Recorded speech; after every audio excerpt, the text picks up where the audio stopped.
E hoje a gente vai falar sobre a comunicação do futuro com convidados muito especiais.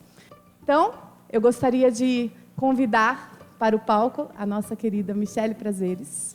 E ela vai contar um pouquinho sobre o que ela faz, quem ela é.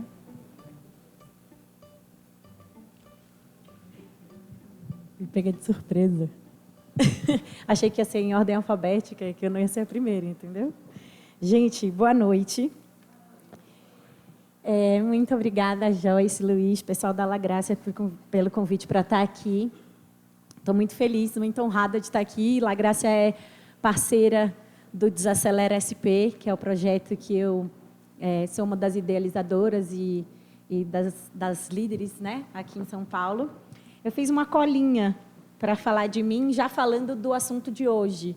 Então, eu vou espiar minha colinha, assim, porque, sei lá, acho que eu não queria fazer uma fala também que eu ficasse aqui contando várias coisas e não fosse em alguns pontos que eu acho importantes a gente conversar, para a gente falar, então, o que é comunicação do futuro, num momento em que a gente vive sempre com pressa desse futuro, né? Esse é um pouco o lugar de onde eu falo, lugar de quem é jornalista e comunicadora e pesquisadora da comunicação. Então, quando Joyce provoca, a gente fala assim, em que momento você pensou sobre a comunicação na sua vida, né, para poder pensar na comunicação do futuro? Eu penso na comunicação desde que eu me entendo por gente. Eu fazia tipo o jornalzinho da família no Natal.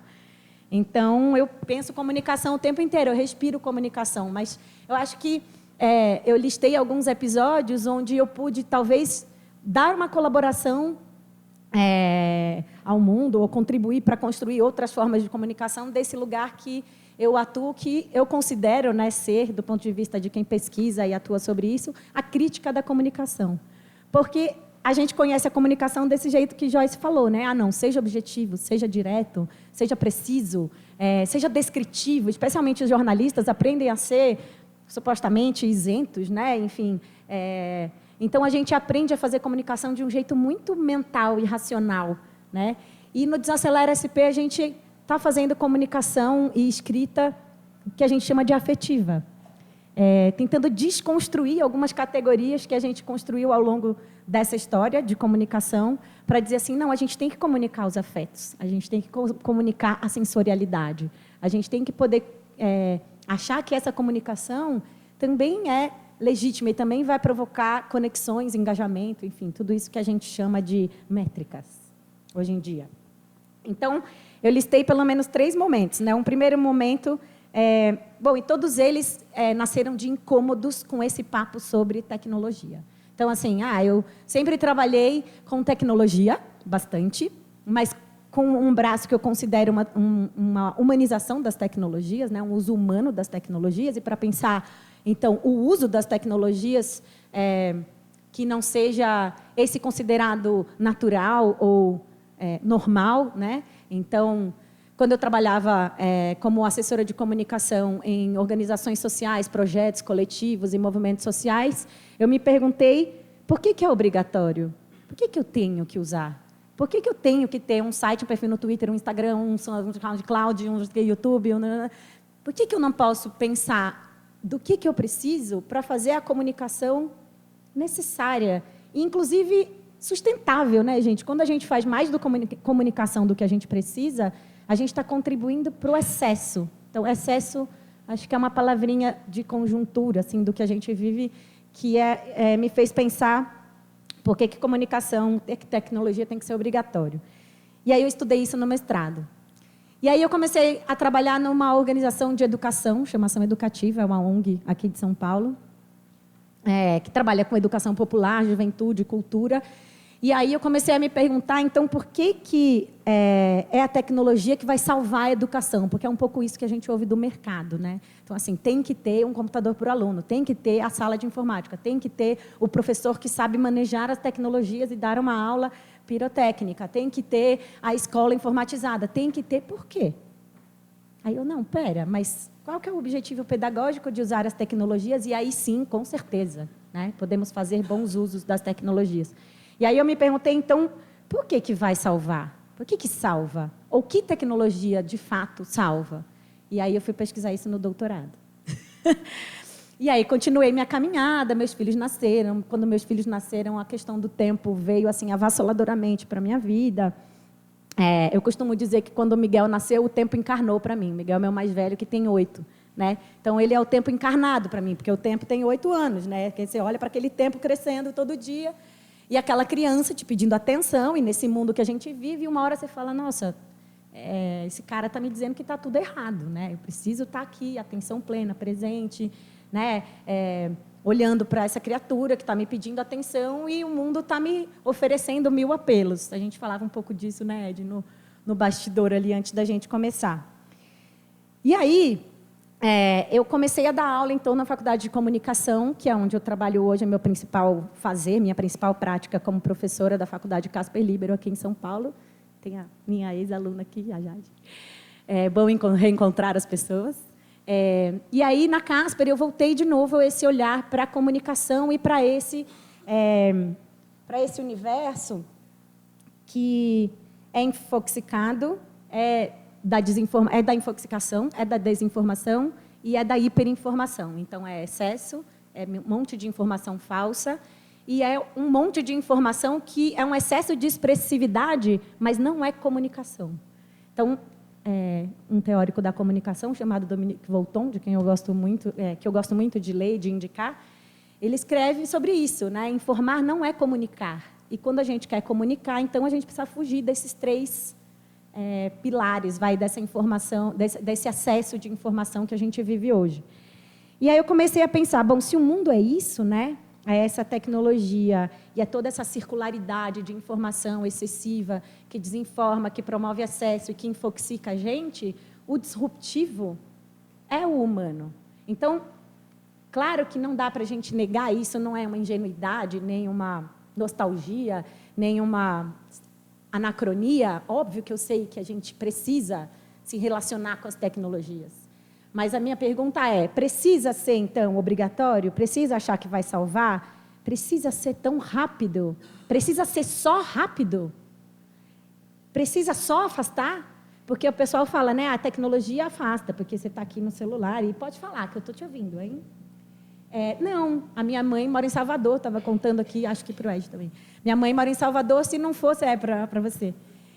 Minha mãe mora em Salvador, se não fosse pelas tecnologias, os meus filhos não iam nem reconhecer a avó. Eles iam vê-la 1 vez, 2 vezes por ano. Eles falam com ela quase todo dia pelo FaceTime, pelo FaceTime do Android, né? Esse outro aí. Então, gente, não é exatamente uma postura de combate, certo? Não é um combate às tecnologias ou a toda a inovação que elas promovem em várias áreas da vida. Então, na saúde, por exemplo, não é uma negação do que as tecnologias promovem na saúde, por exemplo. É só uma problematização de que a gente vive só isso. Então, a gente vive só o obrigatório. A gente tem que ter. E daqui a 5 anos, e daqui a 1 ano, a gente tem que mudar, porque a gente tem que ter o mais novo, o melhor, o último modelo. Tem que ser rápido, tem que salvar, tem que afastar. Então, o meu trabalho, e aí eu fui pesquisar isso no pós-doc, né, porque eu esqueci de contar essa parte.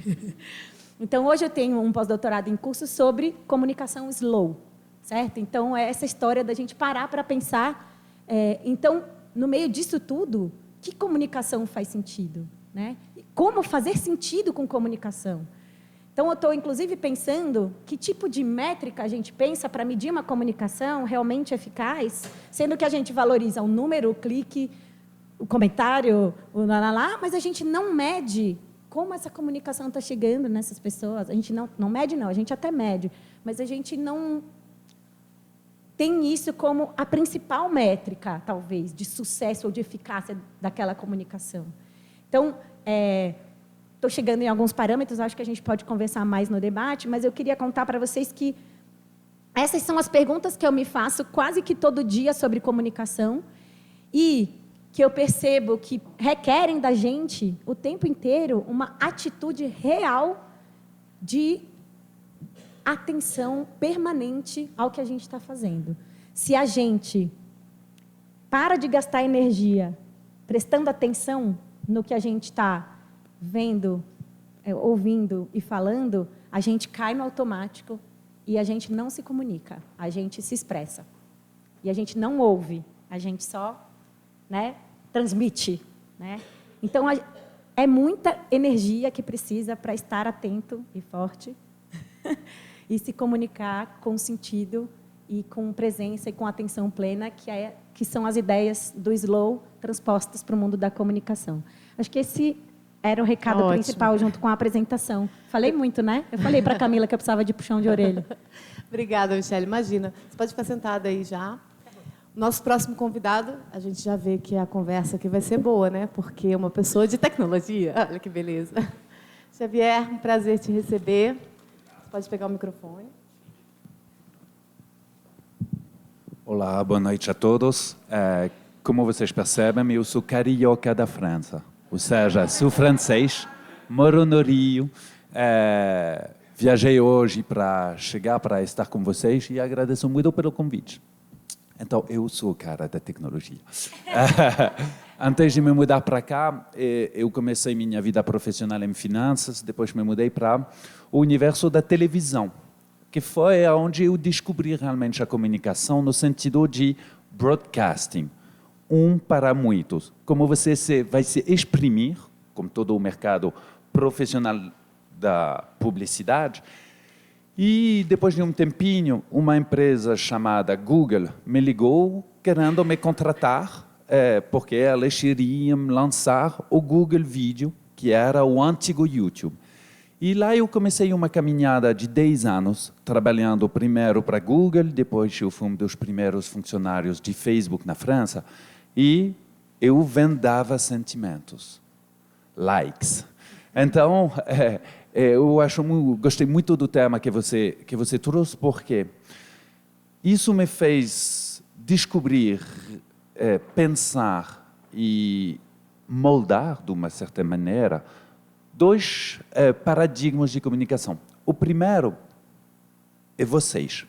Como vocês mudaram seus hábitos, como vocês mudaram o fato de só olhar para a televisão, por exemplo, de receber informação e de se tornar fontes de informação, fontes de comunicação. Ou seja, o empoderamento das pessoas através da tecnologia para, talvez, se comunicar às vezes, para exprimir informação, para fazer essa comunicação de pessoa até pessoa, sem o que tinha como paradigma no começo de grandes fontes de comunicação, que era a imprensa, a televisão, qualquer que seja.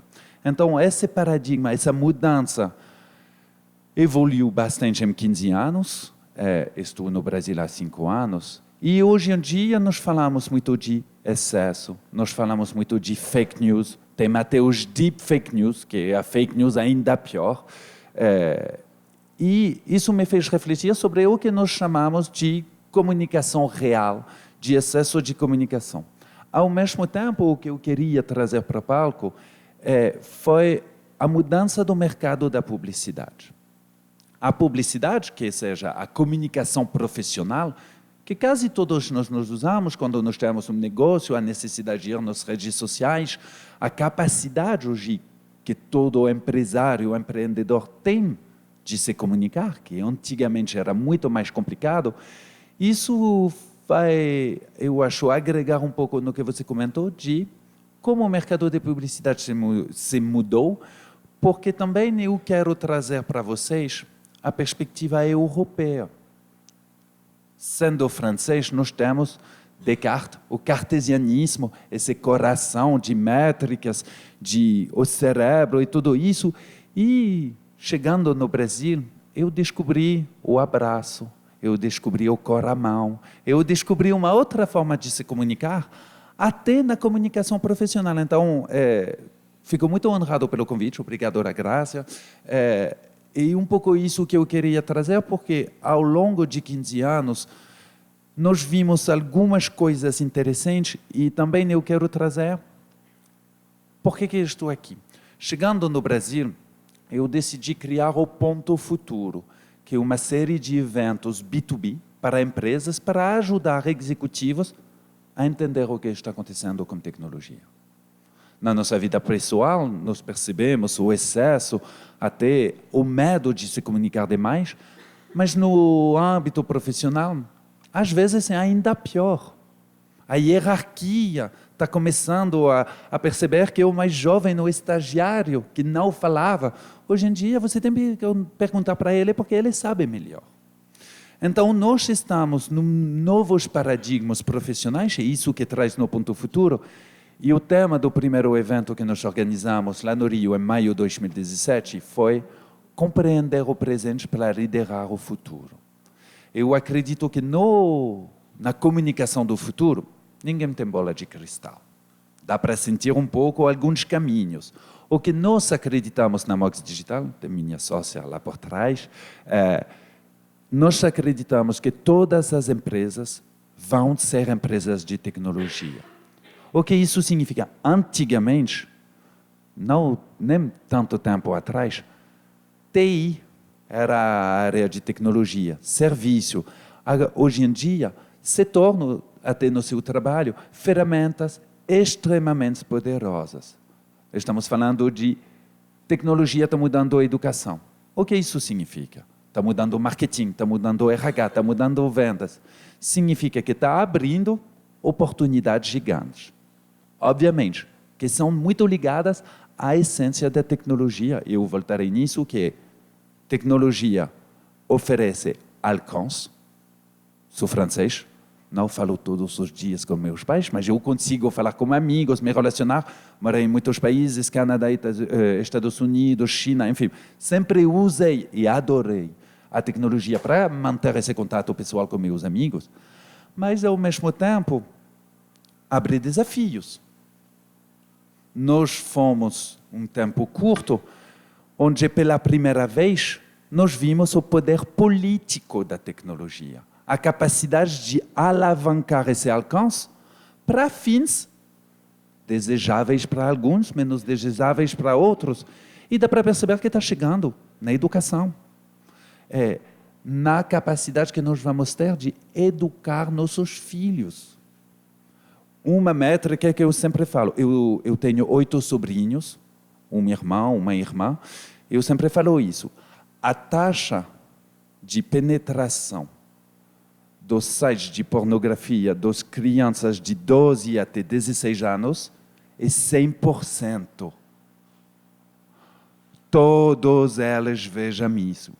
Se você não falar para elas isso, quem vai fazer a educação? Esses sites, elas têm que entender que é ficção. Que tipo, você não vai morrer no filme, é a mesma coisa na pornografia. Então, para mim, a comunicação, além de tudo o que você falou, eu concordo em muitos pontos, nós temos que entender que nós temos um papel na vida pessoal e profissional de entender tecnologia, porque está aqui para ficar. E eu acredito muito na Mox Digital, obviamente, porque traz muitas coisas boas, traz muitas oportunidades e é uma macro tendência. Mas nós temos que entender de mergulhar nela, entender as especificidades da tecnologia para se beneficiar dela. O tema desse ano, no Ponto Futuro, foi a humanidade aumentada. Como essas tecnologias podem aumentar nossas humanidades. E o tema do ano que vem, em maio de 2020, vai ser os futuros desejáveis. Ou seja, como esses superpoderes, não só o que vai ser a comunicação do futuro, para voltar ao nosso tema, mas o que nós queremos que essa comunicação do futuro seja. Então, é isso que eu queria trazer. Ótimo. Então, de um lado, a gente tem uma pessoa que fala muito desse tempo, onde a gente tem que olhar para a gente, onde a gente tem que olhar para as nossas necessidades, né? Para esse crescimento, e usar a tecnologia de um jeito interessante para nós, para o nosso crescimento. Do outro lado, eu tenho o Xavier, que traz uma grande visão sobre a tecnologia e tudo que ela tem trazido para nós, porque não tem como você fugir de uma coisa ou da outra. A gente está num momento de diversidade, onde a gente precisa unir os desafios e encontrar equilíbrio entre essas coisas, né? E agora eu trago o Ed Conde, que vem botar mais fogo nessa conversa.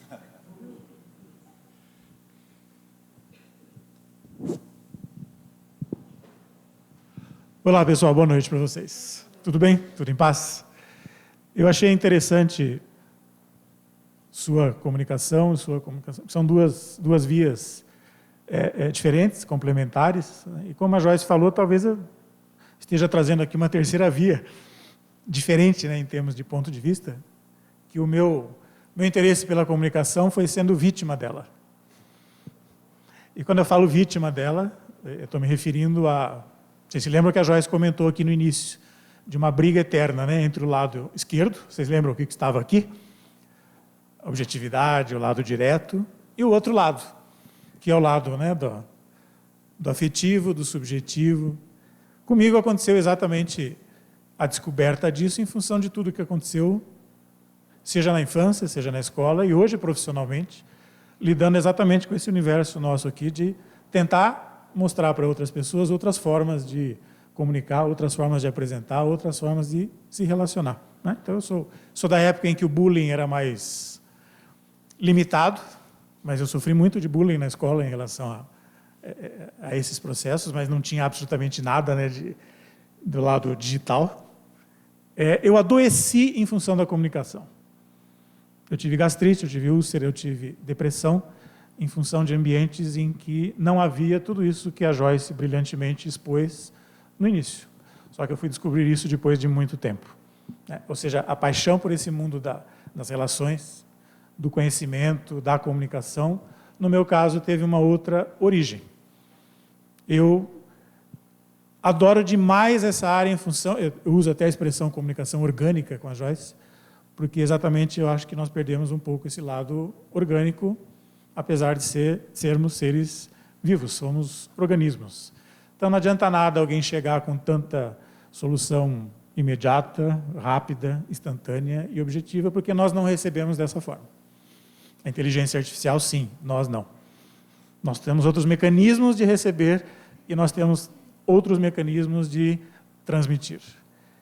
E eu tenho sentido muito isso, eu trabalho com a La Graça já há 5, 6, 7 anos e nessa área há 20, como realmente as pessoas têm uma dificuldade muito grande de achar uma outra forma de falar, se relacionar, explicar e comunicar. Surgiram 200 tecnologias de comunicação, mas é impressionante como no aspecto humano não surgiram soluções tão disruptivas assim. As pessoas ainda se apegam muito a traços extremamente formais, conteudistas. E o bate-papo hoje, a contribuição, eu acho que vai ser bem interessante, seria colocar esse outro lado da história.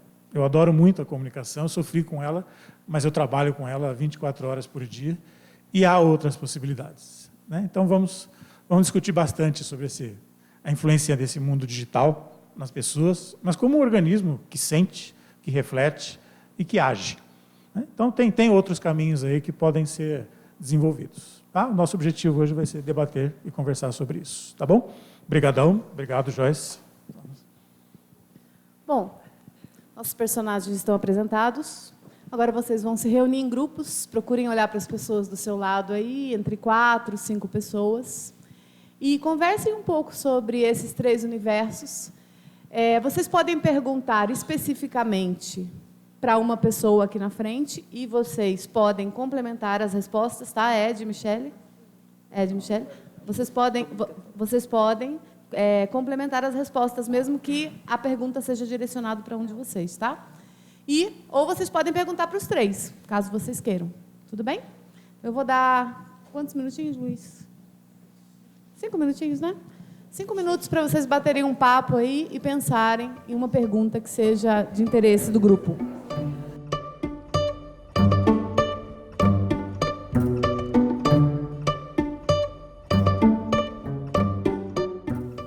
Boa noite. A pergunta é para quem puder e quem quiser responder. É o seguinte, muito se fala em humanizar a comunicação, né? Hoje a gente está num dia a dia onde nem se viaja mais para fechar negócio. As pessoas fazem tudo de forma virtual e a gente entende que é uma tendência por conta de custos, enfim, praticidade. Mas a pergunta é, como humanizar? Que dicas seriam dadas, válidas, para a gente humanizar sem sobrecarregar um recurso que já é poderoso, mas que pode ficar desgastado por conta disso? É isso. Então, eu vou começar, porque eu adoro falar. Eu faz muito conference call, porque eu trabalhei 10 anos para empresas americanas e cada semana nós tínhamos o call mundial, como aquele australiano que tinha que acordar todas, pelo menos uma vez por semana, às 3:30 da manhã para ele, para fazer o call às 4 da manhã.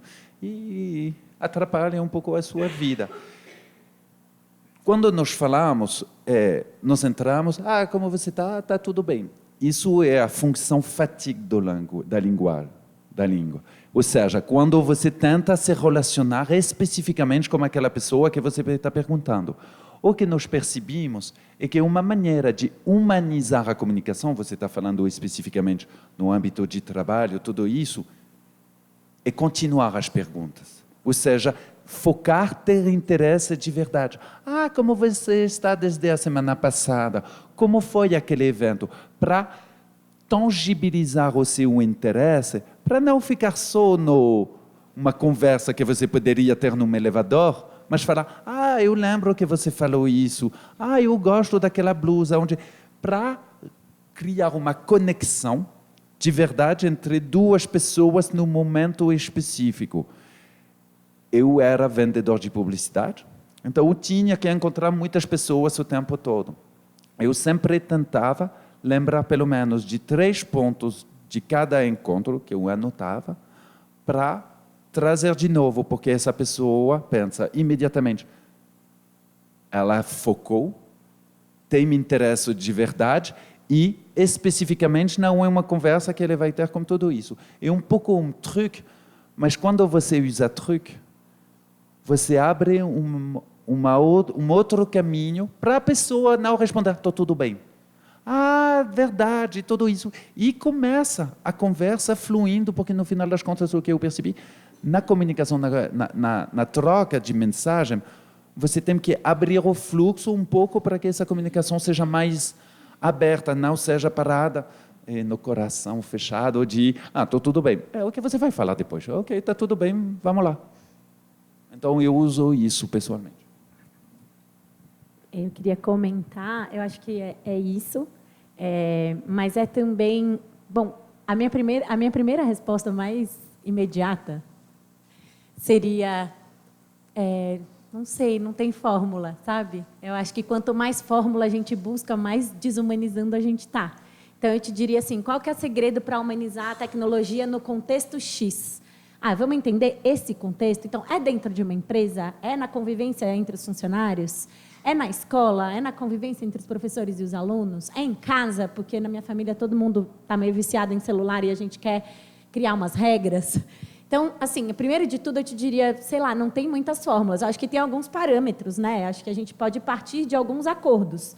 Mas mesmo esses acordos, eles têm que ser daquele lugar, daquele contexto, né? Então, sei lá, eu quero ter uma relação mais humanizada com as tecnologias porque eu estou ficando enlouquecida, porque quando as pessoas visualizam e não respondem as minhas mensagens, eu quero matar elas. Então, se é esse o seu objetivo, então, né, vamos trabalhar esse objetivo. Então, como humanizar nesse contexto, né? Então, a primeira coisa, assim, minha resposta mais imediata é: não tem fórmula. Quanto mais fórmula a gente busca, menos humanizado a gente está sendo. E a gente precisa entender os contextos e as pessoas envolvidas e o que está em questão de fato. Tipo, por que aquela comunicação, aquela tecnologia está sendo enxergada como algo que está roubando a possibilidade daquelas pessoas se comunicarem. E aí, por exemplo, para estabelecer uma relação mais saudável com as tecnologias, eu sempre falo, saia do automático. Né? Então, se o automático visualizou, não respondeu. Por quê? Sabe? Se pergunta por quê. Por que você está esperando aquela resposta tão rápido? Porque, assim, às vezes, por que você vai responder tão rápido também?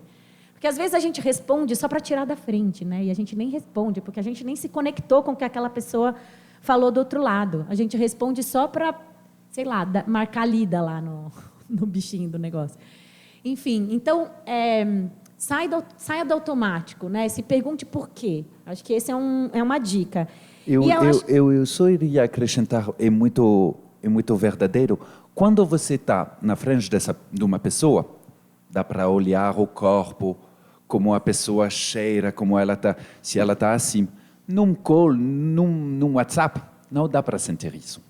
E muitas vezes a comunicação escrita é ainda pior porque você não sabe. Imagina, você está mandando aquela mensagem, só que o filho, aquela criatura que está pegando, e você está cozinhando, não dá para responder. Então, contextualizar é ainda mais complicado com tecnologia, porque quando é comunicação pessoal, dá para ver, dá para sentir, dá muito mais informações. Então, nós temos menos informação para fazer aquele trabalho muito importante. Total, é você sempre essa chata que vai trazer a voz dos pesquisadores, mas tem um pesquisador aqui da PUC, o Norval Baitello, ele trabalha com uma concepção da história da ecologia da comunicação, onde eles falam assim, o corpo é nossa mídia primária. Então, o corpo fala e diz. Quanto mais camadas de mediação tecnológica a gente tem, mais a gente precisa se esforçar para se aproximar do que é a linguagem que o corpo pode contar, que pode falar. Porque a gente fala desse jeito. Então, mas eu não sei se tem uma resposta muito precisa e nem sei se eu te respondi também.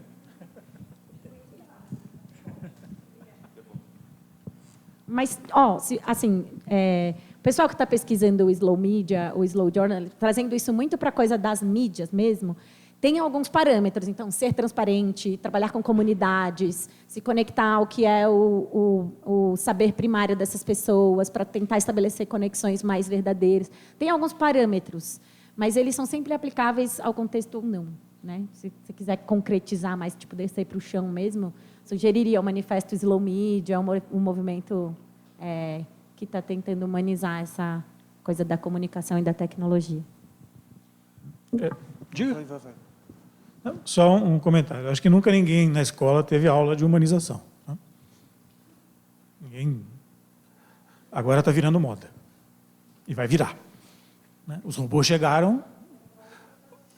Voltemos a ser gente. Na França, nós tínhamos, acabou, educação cívica, que era como interagir com as pessoas. Nós tínhamos, infelizmente, faz quase 20 anos que nós tiramos da educação nacional, mas nós tínhamos educação cívica para como se comportar com pessoas diferentes, tudo isso. Eu tenho até na minha família um rapaz, bem íntimo mesmo, a sobrinhada toda. Ele é o típico exemplo hoje da pessoa 100% conectada. Sofre que nem um condenado, toma remédio para ansiedade, não consegue dormir. Ele é um exemplo típico.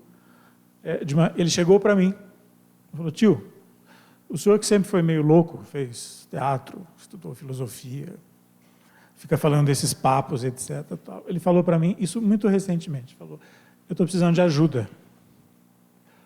Porque ele já tem uma certa idade, ele não conseguiu estabelecer vínculo com ninguém ainda. Só que tem 450 contatos nas redes. Foi a primeira vez que ele pediu ajuda. Falou, eu não estou mais aguentando ser dessa forma. E ele tem uma dificuldade gigantesca de estabelecer um vínculo por mais de 3, 4 minutos, olhando na cara e sentindo a pessoa. Esse verbo está desaparecendo, a gente vai ter que resgatar.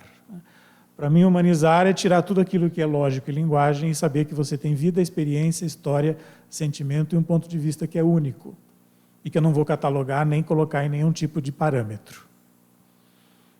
Você é única e se eu for estabelecer uma comunicação humanizada com você, eu quero saber o que é único em você e dar um valor para aquilo que é só seu. E o que a gente mais vê é alguém exatamente minimizar essas características que são individuais. Eu coloco num padrão, eu coloco dentro de um jeito, então a dor é nossa, é minha, a sua é diferente da minha. A gente precisa começar a respeitar um lado que é único. E o único é a sua história. É o seu jeito, né? A sua dor e o peso que as coisas têm. Para mim, a comunicação é a hora que a gente tira esse aspecto e as pessoas se respeitam como únicas. E o que a gente vê mais é o julgamento imediato ou então a comunicação como duelo. É alguém prevalecer sobre outro. Isso é extremamente irritante. Você chega, como você vai? Né? A pessoa fala, olha, eu vou bem, mas daí você fala alguma coisa, ela fala, mas o que você acabou de falar não faz sentido. Fala, não enche o saco, eu não quero duelar com a pessoa. Eu quero saber o que você tem de diferente e dessa diferença agregar mais para mim e vice-versa. Nós desaprendemos a comunicar no sentido de tornar comum. Né? A própria origem da palavra é o que é comum a ambos. Mas não é porque você falou diferente que eu preciso brigar para que aquilo que eu falo seja levado em consideração e que você adote esse ponto de vista que é meu. Pô, eu estou falando que é meu. Eu posso ficar 4 horas conversando com ele, discordar de tudo e enriquecer demais essa conversa. Eu não quero eliminá-lo, eu não quero colocá-lo num segundo patamar de duelo. Então, humanizar, eu acho que é você simplesmente saber que a pessoa tem um conjunto de coisas por trás e você vai descobrindo aos poucos, né? E vai tentando ver quais são esses sinais. Como ela falou, não tem uma fórmula, mas é um resgate de coisas que nós esquecemos. Um dado, eu sou muito cara dos dados, que eu uso muito. Quando você entra numa loja física, dá para ver se for minha mãe ou eu, e o garçom, a pessoa vai se comportar de um jeito ou do outro. Quando as pessoas entram num site de e-commerce, por exemplo, a taxa de conversão é entre 3%, 7%, talvez até 10%, e isso é maravilhoso. Isso é uma ilustração de o quanto desumanizada uma comunicação através da tecnologia num site, que fica o mesmo para você e para eu, que não funciona. Então, a humanização também na comunicação profissional foi uma das coisas que nós falamos, por exemplo, na publicidade, usando toda a tecnologia, porque um anúncio para eu, para você, não deveria ser o mesmo, o site não deveria ser o mesmo.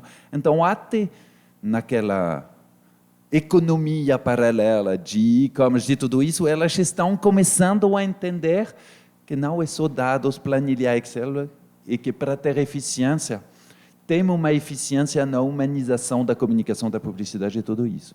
É interessante olhar para isso, né? Porque, na verdade, quando a gente vai para o Netflix, quando a gente vai para todas essas novas Amazon, enfim, Airbnb, todos eles te dão, a inteligência artificial está tentando buscar uma maneira de individualizar a tua busca e de fazer com que aquilo seja feito exclusivamente para você, né? E tem uma outra questão, está tentando. Tentando, né? São modelos estatísticos. Sim, funcionando só por porcentagem. Exatamente. Que adora falar disso. Exatamente. E a gente também vê um movimento, além disso estar acontecendo e das tecnologias, de uma certa forma, entendendo que a individualidade ela é algo importante nessa compra ou nessa busca, a gente vê do outro lado também as empresas. Eu escutei de uma cliente essa semana falando: eu não quero mais saber de padronizações de perfil aqui dentro da empresa. As pessoas tentaram, nos últimos 10 anos, colocar as pessoas dentro de caixas e fazer com que as pessoas pertencessem ao perfil X, ao modelo Y, ao não sei o quê, e tentaram colocar as pessoas nessas caixas e não está dando certo mais. Porque se a gente quer um mundo de inovação e de criatividade, eu preciso olhar para essa individualidade. Então, faz todo sentido isso que vocês estão falando, né? Então, eu vou puxar a próxima pergunta, grupo de trás. Ajudou? Pergunta, Resolveu? A gente está gravando, tá? E depois a gente vai disponibilizar, a gente vai colocar online para vocês, tá bom? Mas eu esqueci já a pergunta. Eu bolei a pergunta, esqueci de escrever, acabei esquecendo. Vou tentar recapitular ela aqui. Ai, droga, peraí. A gente estava conversando, meio que a gente tem uma frustração se isso é um movimento que está acontecendo em todo o mundo, de ter essa humanização em relação à comunicação, ou se é pontual. Porque assim, a gente vê que está surgindo agora essas metodologias ágeis, a gente vê uma série de treinamentos em relação à gestão de tempo, onde a informação tem que ser transformação digital, que a informação tem que ser muito ágil. E aí a gente fica meio... isso acaba sendo uma conversa meio utópica ou isso é um movimento que está acontecendo com força? Que isso realmente foi percebido e está tomando uma proporção maior? É isso aí. Deixa eu só colocar um ponto. Quando você fala de metodologia ágil, é porque o mundo, VUCA, enfim, toda essa questão que a gente precisa agir mais rápido porque a tecnologia e tudo está mudando muito rápido. Isso, nesse sentido. Né? Uhum. Tá bom. Então, estou com vocês. Quer fazer uma pergunta para alguém específico? Não, quem quiser. Quem quiser pegar a bola, pode pegar. Estamos vindo à necessidade de diferenciação. Hoje em dia, quem faz propaganda no Instagram não é mais diferenciado. Mais ou menos, todo mundo sabe que precisa. Então, eu acredito que no uso da tecnologia para se comunicar, usando essas novas ferramentas, ainda tem espaço para ser melhor, para ter mais pessoas fazendo isso, mas dá para sentir que os mais avançados, o que significa essa palavra? As pessoas que estão percebendo os limites da padronização, os limites ligados a ter uma comunicação digital padronizada, elas estão procurando outras ferramentas que vão além da comunicação. Estou falando de comunicação como função na empresa, porque tem uma comunicação como os funcionários, como o RH, tem uma comunicação de empoderamento nas empresas para fazer tudo isso. Voltando por trás, a minha especialidade é o mercado da publicidade, ainda o mercado brasileiro é atrasado, usando demais propaganda de televisão, e isso vai mudar. A Globo está percebendo, as perspectivas financeiras das televisões no Brasil não são boas. Obviamente, os 10 anos que vêm vão ser muito mais complicados que os 10 anos antigamente. Nem estou falando de a imprensa que já está bem dentro, se você falar com aquelas empresas. Então, eu acredito que, mundialmente, quando você olha para macro-tendências, claro, no mundo todo, os veículos de comunicação tradicionais, imprensa, televisão, estão sendo enfrentam uma competição do digital extremamente alta, e nós vemos, por exemplo, a publicidade, o que nós chamamos de out of home. O JCDecaux, não sei como se fala aqui. O JCDecaux, mas toda mobiliário urbano está crescendo de novo. Estava caindo, está crescendo de novo, porque elas percebem a complementaridade de usar não só o digital, porque quando a publicidade digital, a comunicação digital padronizada, não está funcionando tão bem, não. Porque é muito complicado vincular emoções e, no final das contas, o que funciona na publicidade é criar uma conexão. A pessoa vai esquecer se você falar 50% ou 70% de desconto, mas nunca vai esquecer se você tornar ela feliz, se você entregou os serviços que você falou. Então, elas estão tentando acrescentar uma camada mais humana, mais rica, sobre essas competências básicas de como usar ferramentas digitais através de planilhas Excel, por exemplo. Eu acho que a gente pode fazer um comparativo disso que o Xavier falou com as metodologias ágeis dentro das empresas, porque se tenta trazer muitos tipos de metodologias e de coisas, assim como na publicidade tem se buscado outros meios, né? E se implementa. Eu realmente não sei como isso está acontecendo ao redor do mundo, mas o ponto principal, o que é uma metodologia ágil? É você colocar as pessoas dentro de uma sala para pensar.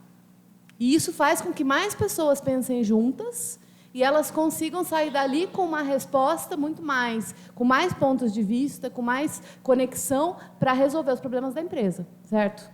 Então, eu acredito que tanto isso tem acontecido dentro da publicidade, né, de você começar a pensar em como que eu posso atingir mais gente e como que eu posso fazer mais pessoas pensarem juntas para se chegarem em coisas. Os métodos para isso, seja design thinking, seja o que for, não interessa muito. É só uma metodologia para fazer isso acontecer, né?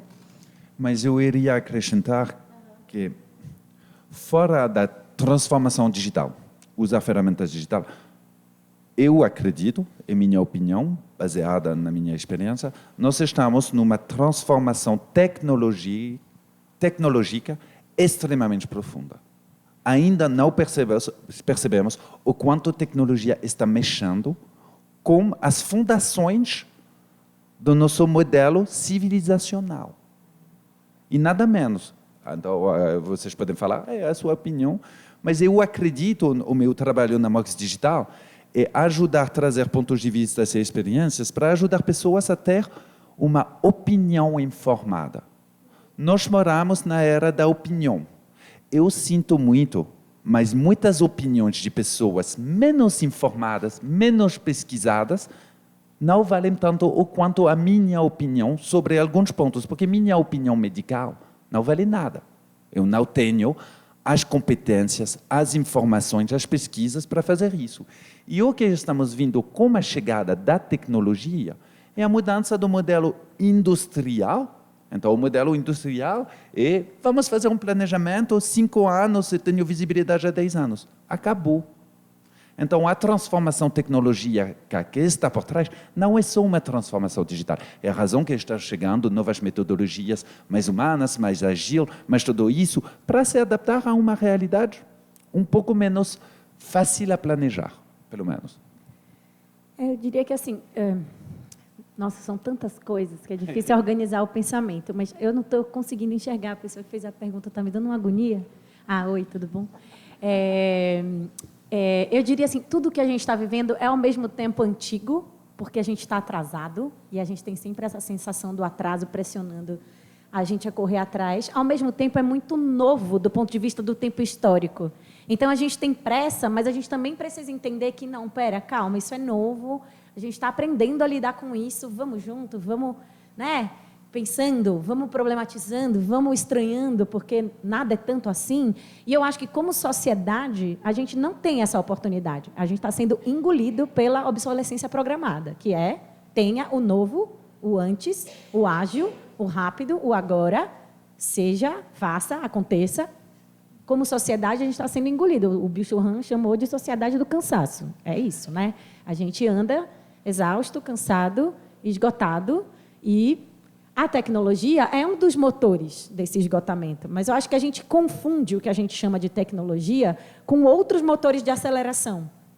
Entende? Porque, de alguma forma, está tudo automatizado, como o Xavier falou. Nossa vida está automatizada. Então, é muito fácil a gente atribuir, não, a culpa é da tecnologia. Não, eu estou ansioso por causa do Zap Zap. Não, gente, é mais complexo do que parece, né? Então, eu acho que, do ponto de vista das corporações, das universidades, das escolas, de todas as outras estruturas sociais, a tecnologia ela entra como uma camada aceleradora, mas ela também entra como uma camada potencializadora de processos em que você vai economizar tempo para humanizar. Entende? Então, se eu posso colocar um robô, um script, para fazer um trabalho que a pessoa passaria horas fazendo, de organização de dado e etc., para eu conseguir fazer, no meu campo de trabalho, né, uma baita reportagem com dado, gente, que lindo! Tecnologia fazendo economizar tempo para o humano operar. Porque se o humano opera, você aprofunda, contextualiza, usa a experiência, conecta com gente. Porque é essa parceria do humano com a tecnologia que eu acho que é o que eu chamo de avanço. O que acontece é que, para muitos campos sociais, o avanço ele é esse atropelar. A gente falava antes, brincando, né? Tem gente que fala, gente, como eu faço para não ser atropelado pela tecnologia? Não, anda de braço dado com ela. Né? Mas não é tão simples assim no nosso cotidiano, porque eu acho que tem processos e escolhas que são possíveis e passíveis de serem individuais, mas tem o coletivo operando e esse coletivo não está falando o não pera, o sai do automático. Né? Quero muito acreditar, que eu acho que foi uma outra parte da sua pergunta, que esse movimento está crescendo. É nisso que eu aposto todo dia. Né? Mais e mais pessoas, aos poucos, enxergando que a gente tem que colocar um pezinho no freio e se perguntar por que a gente está fazendo tudo isso e de que forma que a gente pode fazer para que as pessoas sejam à luz desses processos. Né? Porque, no final das contas, por mais que seja que a gente dê o nome de técnica, tudo que a gente vive tem a pessoa que está ali atrás, que a gente precisa reconhecer se a gente quiser que as coisas ressoem e aconteçam e tal. Então, eu quero acreditar que esse movimento está crescendo, mas ainda acho que foi isso que Xavier falou, né? Ainda acho que é uma vanguarda, assim, no sentido de que são poucas pessoas em poucos espaços, de poucos lugares do mundo, entendendo que a gente precisa avançar do ponto de vista da técnica, porque a gente está atrasado, mas pisar no freio do ponto de vista dessa sensação de atropelo, porque a gente precisa fazer isso respeitando a nossa humanidade. As próprias grandes empresas de tecnologia estão colocando o tempo que você gasta, elas estão percebendo também isso. E muito a adolescência do nosso uso de tudo isso, mas eu gosto do que você falou, colocar isso no tempo histórico maior. O Steven Pinker, quem conhece o Steven Pinker? É maravilhoso.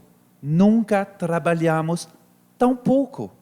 Gente, um século atrás, você trabalhava quando você era criança. Você estava no campo trabalhando. Então, nós temos muito tempo. O que vamos fazer? Nós já desaceleramos muito a respeito do nosso trabalho, porque a mortalidade infantil caiu. Enfim, tem muitos lados bons da tecnologia. Agora, é o que nós vamos fazer com esse tempo. Ficar todo clicando o tempo todo ou desacelerar, se reconectar, se reiniciar. Eu acho isso um lado muito bom. Respondendo ou contribuindo com a sua pergunta, uma sexta-feira à noite eu fui até uma lanchonete e eu estava no balcão e ao meu lado havia 4 rapazes conversando. Eu fiquei 10 minutos no balcão e ouvindo os 4 rapazes conversando. Eu saí de lá esgotado. Os 4 falavam de uma tal... Sexta-feira à tarde é o momento do quê? De relaxar. Os 4 falavam de uma tal forma que eu não entendi nada. Primeiro que eu não entendi nada, eu não consegui entender. Porque um abria a conversa e o outro que estava do lado não deixava o coitado do amigo concluir nem a pergunta. E ele já emitia um ponto de vista sobre uma coisa que não foi dita. Eu acho fantástico isso hoje em dia, assim. E eles lá conversando num nível cada vez mais alto. O interessante é que a pessoa não fica controlada. Ao final de 10, 15 minutos, ninguém entendeu nada do que estava sendo dito. Eu saí esgotado, mas refletindo sobre o que você falou, eu acho que hoje em dia não existe esse tempo de a pessoa refletir, tirar uma conclusão e dar um passo seguinte. Tudo se abre, mas nada se fecha. É impressionante. Na internet as pessoas colocam opiniões abertas, geralmente muito mal estruturadas, sem fundamento nenhum, mas elas abrem. Viram um estado de excitação total. O que é aquilo? Não sei, mas vamos falar sobre. O que você disse? Eu não entendo nada do que você disse, mas eu imito uma opinião que nem eu sei. Eu acho que vai ser uma esquizofrenia mais acentuada até a gente chegar num ponto de a pessoa falar, eu preciso refletir. Eu não acredito em aprendizagem que não tenha tempo de maturação, que não tenha tempo de reflexão, mesmo em algum momento nós trabalhamos demais com processos coletivos, mas tem uma hora que você tem que parar e reorganizar tudo o que acontece, colocar dentro de algum esquema e dar um passo seguinte. Eu vejo o contrário. A pessoa pega um fragmento de alguma coisa e no minuto seguinte já fala aquilo. Mas como é que você fala se você nem experimentou aquilo? Não, eu vi ali.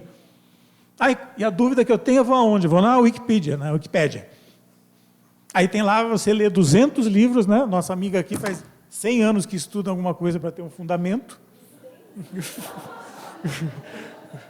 Modo de falar, né? Óbvio. Mas você encontra uma pessoa que vai lá na Wikipédia ou faz alguma coisa em 2, 3 horas e é impressionante. A pessoa emite uma opinião como se fosse alguém que estuda há 30 anos alguma coisa e você está refletindo a vida inteira. Mas é um atropelo sem fim. Eu acho que é muita ansiedade, tudo se abre e não tem tempo de tirar uma conclusão para você dar um passo seguinte. E não é culpa da tecnologia, é culpa do que eu faço com ela. Mas que é muito focado na tecnologia. Alguém já viu esse anúncio que me traz muita ansiedade de ler qualquer livro em 12 minutos? Os CEOs vão ler, não sei, 60 livros por ano e com esse aplicativo você consegue ler um livro em 12 minutos. Alguém já usou? Eu nunca usei, mas eu tenho medo, porque eu acho absurdo ler um livro em 12 minutos, ou seja, um digest de alguém com a estrutura mental dele. Mas, ao mesmo tempo, por que ler? Ok, o livro sobre a comunicação do futuro, você acha racionalmente funciona. Mas literatura em 12 minutos, gente, é o contraponto total do que é literatura. De contar a história, de ter tempo, de ter o sabor de tudo isso. Isso é a ilustração do que você falou. E, para mim, é um absurdo. Então, claro, vão ter gente que vão fazer o download. Mas Não dá para impedir elas de fazer isso. Mas, ao mesmo tempo, você pode parar e refletir. Será que eu quero ler um livro em 12 minutos? Eu não.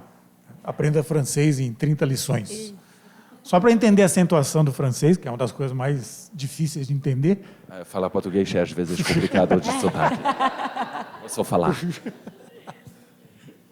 O Cauã Noré, que é o, sei lá, o papa, né, do movimento Slow, o cara que escreveu a obra In the Phrase of Slowness, traduzida para português como Devagar. Ele conta na introdução do livro que a história dele, da relação com o movimento Slow e etc., começou quando ele teve o impulso de comprar para ler para o filho dele à noite contos de fada em 6 minutos. Que é isso, né? Então, em vez dele ter o tempo para ler, para colocar o filho dele para dormir, ele estava achando que ele estava perdendo tempo fazendo aquilo. E aí ele ia atender esse impulso e ele falou, nossa, não, o que eu estou fazendo com a minha vida? E aí ele parou e aí ele escreveu essa obra, escreveu vários outros livros e é um pensador do movimento Slow. Isso é muito triste, na verdade, né? Porque quando eu chego numa sala de aula e eu vejo alunos mais jovens, e eu peço para eles, normalmente, contarem uma história sobre si mesmos, para se apresentarem uns para os outros. E tem alguns que terminam a própria história em 2 segundos. A pessoa não tem nada para falar de si mesma. E é muito triste. Quanto mais jovem, mais eu percebo que eles estão perdendo a capacidade de pensar em detalhes que ajudam a enriquecer a si mesmos, contando sobre si. É muito louco isso. E eu vou puxar a próxima pergunta.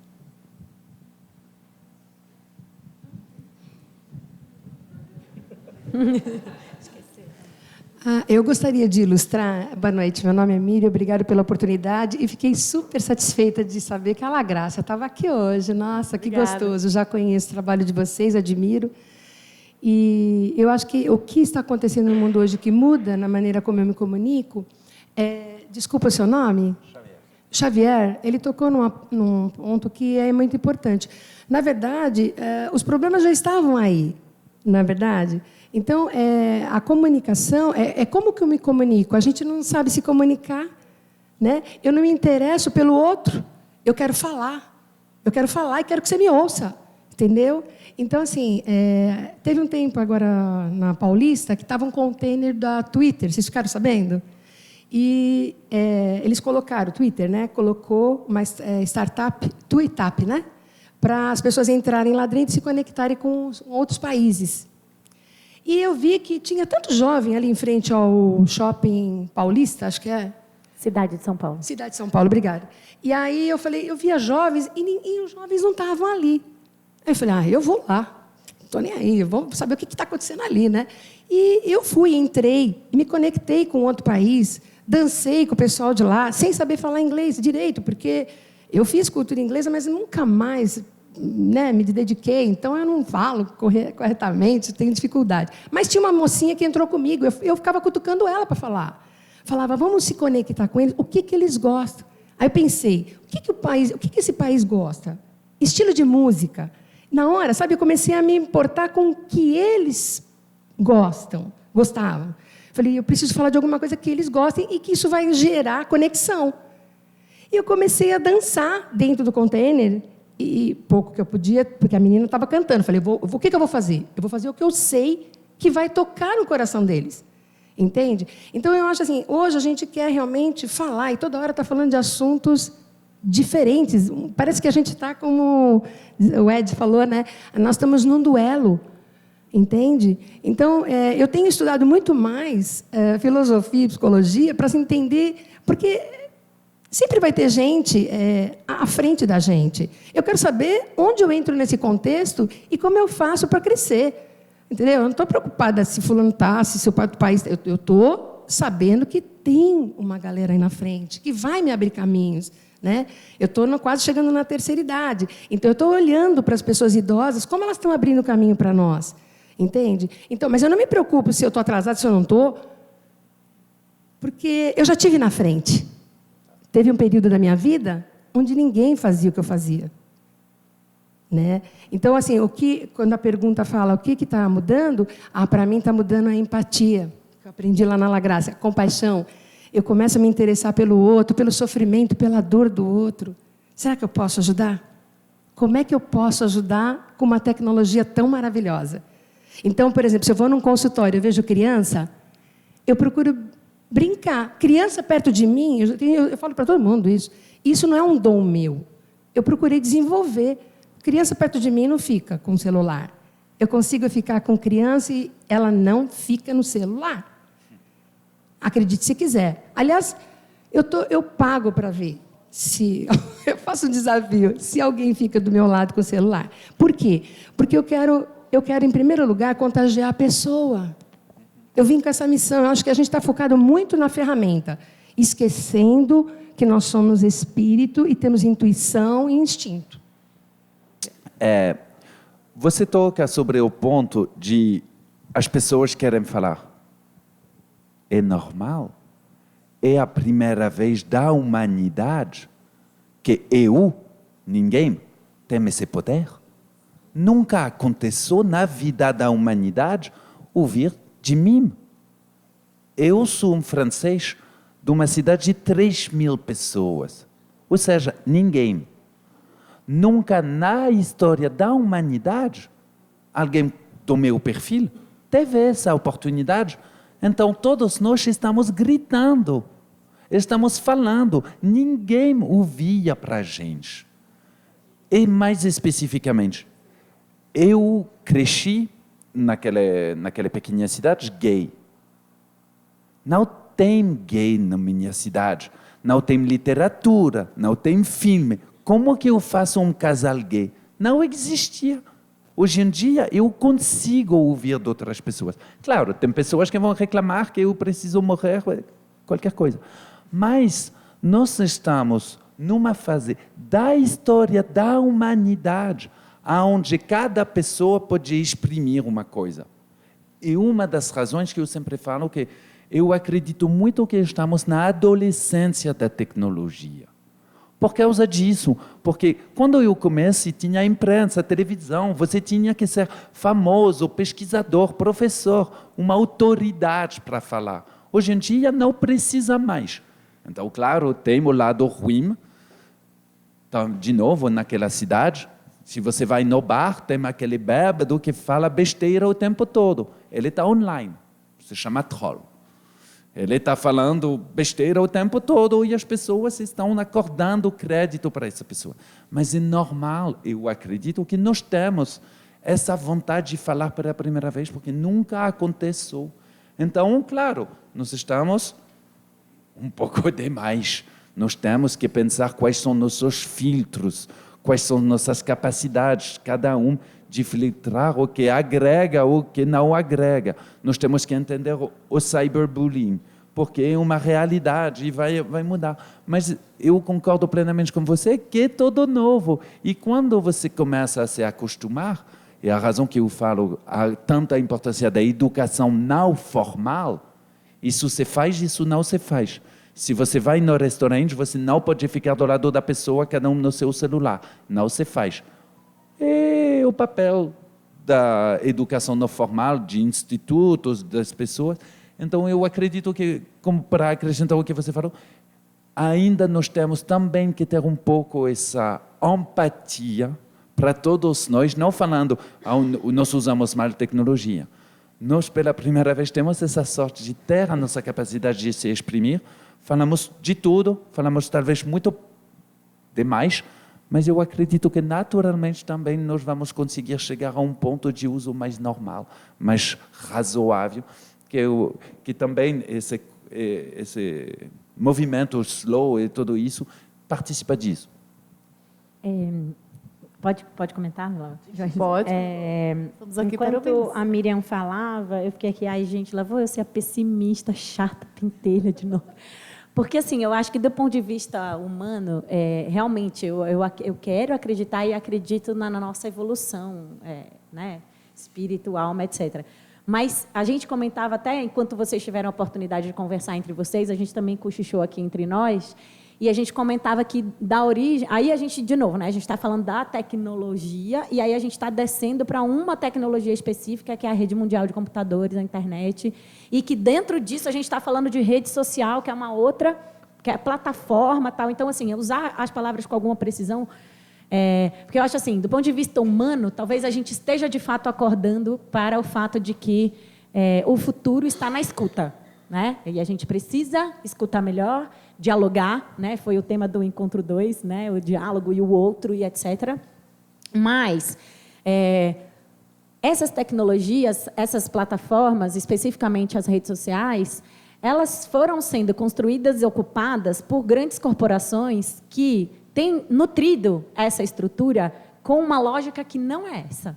Então, de novo, o mesmo filósofo que eu citei para falar da Sociedade do Cansaço, o Byung-Chul Han, ele tem um outro livro que fala que o nome é Agonia de Eros.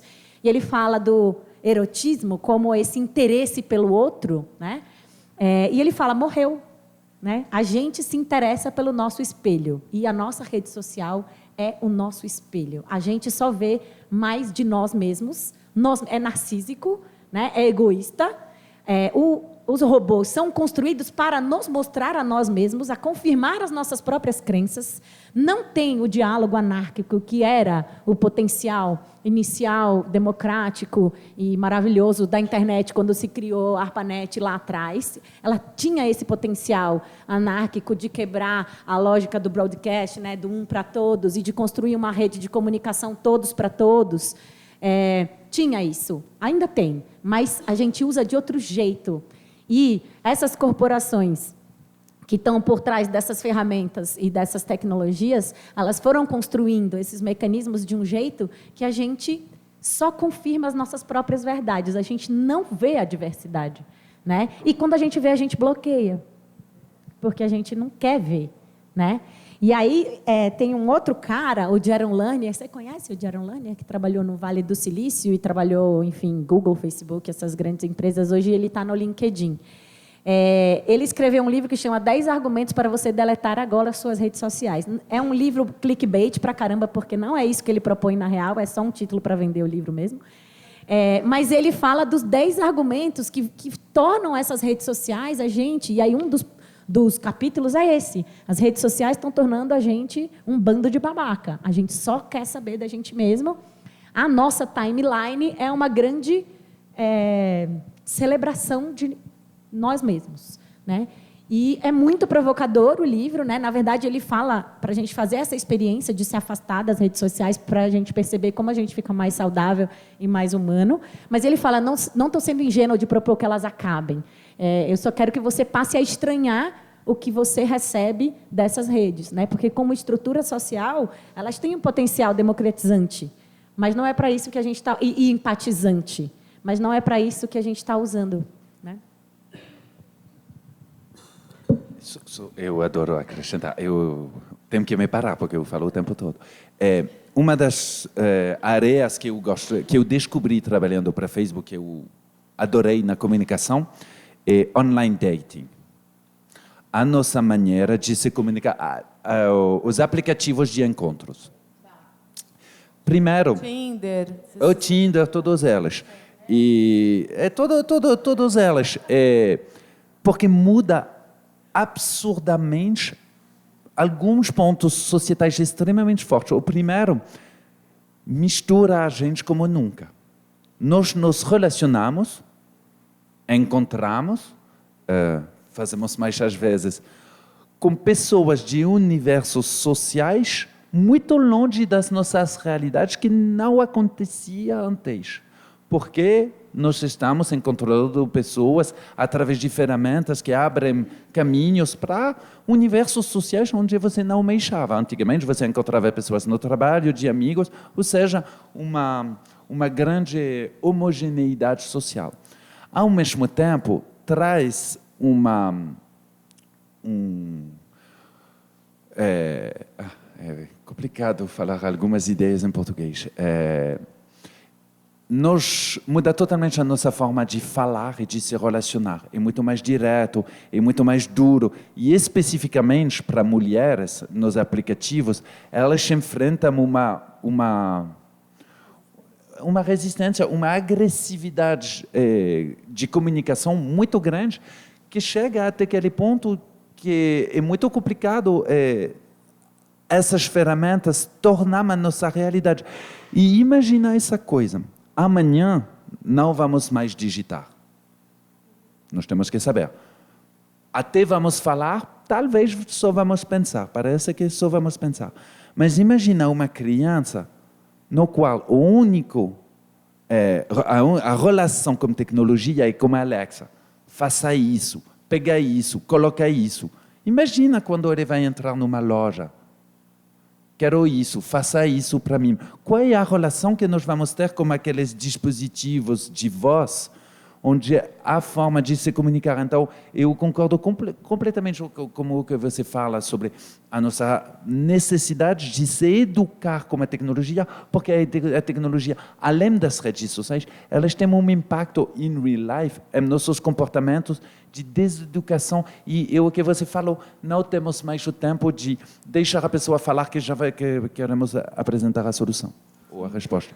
Já vai cortando, né? Eu vou puxar a próxima pergunta, porque senão a gente não consegue para o lado de cá. Eu queria ter a opinião do Ed a respeito disso, porque eu vejo que as pessoas não se interessam, na verdade, por comunicação. A gente tenta, de todas as formas, chamar a atenção das pessoas para a comunicação, seja no caráter empresarial, desde o mural, o e-mail, o chat, o Facebook, a página na rede, até numa simples loja de gente de vendas, de você atrair qualquer tipo de público, do mais simples ao mais executivo. Então, eu vejo toda a gente aqui preocupado, conversando sobre comunicação, mas eu vejo que falta interesse de comunicação. Eu queria saber como fazer as pessoas se atraírem pela comunicação, porque eu vejo que a gente está tentando de todos os lados, atirando para todos os lados, mas a gente não é efetivo. As pessoas não prestam atenção em nada daquilo que a gente fala. Eu também nunca prestava atenção em nada. Eu faço parte desse grupo que você citou antes de descobrir tudo isso. Algumas pessoas me tocaram. E eu acho que a gente não sabe tocar os outros. Então, informação, dado solto, aleatório, não desperta interesse em absolutamente nada. E eu tive um professor, o primeiro que me tocou na vida. Eu estudava num colégio que tinha aulas com 200 pessoas. E eu estudava na pior sala desse colégio. Os piores alunos reunidos. Eu lembro disso até hoje, os piores. Eu estava lá, eu fazia parte deles, desse grupo, até esse professor chegar. Ele nos tocou. Foi o único professor que me tocou na vida. E ele falou uma coisa muito direta para nós.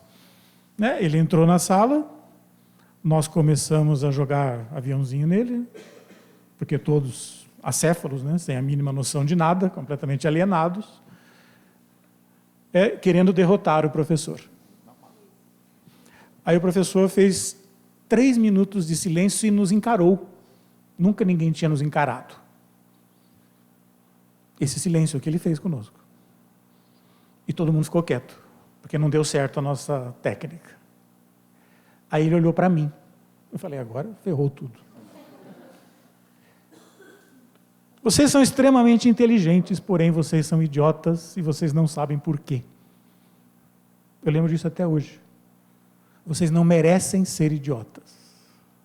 Vocês são extremamente inteligentes e vocês não deveriam estar nessa sala. Faz exatamente 35 anos que ele falou isso. Nenhum professor tinha falado isso, porque nenhum professor se conectava. Vocês não vão estudar história aqui. Vocês vão saber quem são vocês através de mim, conhecendo algumas coisas do mundo.